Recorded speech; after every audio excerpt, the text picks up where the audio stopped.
আওয়ামী লীগ নেতাদের বিচার ও দলটি নিষিদ্ধের দাবিতে রাজধানীতে সমাবেশের ঘোষণা দিয়েছেন এনসিপির দক্ষিণাঞ্চলের মুখ্য সংগঠক হাসনাত আব্দুল্লাহ। এ নিয়ে আরো জানাতে রাজধানী হেয়ার রোড থেকে আমাদের সাথে যোগ দিচ্ছেন সহকর্মী আরাফাতুর রহমান। আরাফাত, অবস্থান কর্মসূচি এবং বাদ জুমা ইন্টারকন্টিনেন্টালের সামনে যে সমাবেশ হওয়ার কথা রয়েছে, সেই নিয়ে সবশেষ কি তথ্য আছে আপনার কাছে?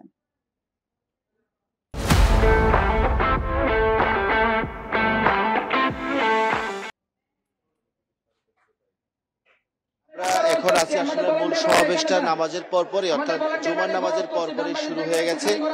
এই স্টেজের যে সামনের অংশে আছেন হচ্ছে যারা আহত তারা, আর স্টেজে আমরা যদি এখন দেখেন যে আমরা হাসনাত আব্দুল্লাহ, সার্জিস আলম এই দুজনে ইতিমধ্যে এসে গেছেন। এর বাইরে আমরা ইসলামী ছাত্র শিবিরের ঢাকা বিশ্ববিদ্যালয়ের যে সভাপতি তার নেতৃত্বে, ফরহাদের নেতৃত্বে একটি দলকে দেখেছি এখানে আসছে। আমরা স্টেজে দেখতে পাচ্ছি ইসলামী আন্দোলনের যে আমিরের যেই সহযোগী, সেই সহযোগী বা উপদেষ্টা আছেন। এছাড়া আমরা বিভিন্ন গণ্যমান্য ব্যক্তি যারা আছেন, মানে রাজনৈতিক ব্যক্তিত্ব, তাদেরকে এখানে দেখতে পাচ্ছি। আর এখন যেই ঘোষণাটি দেওয়া হচ্ছে যে সার্জিস আলম একটু আগে ঘোষণা দিয়েছেন, এই আন্দোলন, এই সমাবেশ একদিন হতে পারে, 30 দিন হতে পারে।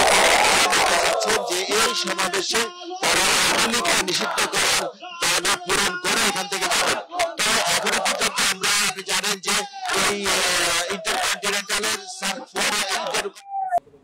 হোটেল ইন্টারকন্টিনেন্টালের সামনে থেকে সবশেষ তথ্য জানাচ্ছিলেন আমাদের সহকর্মী আরাফাতুর রহমান।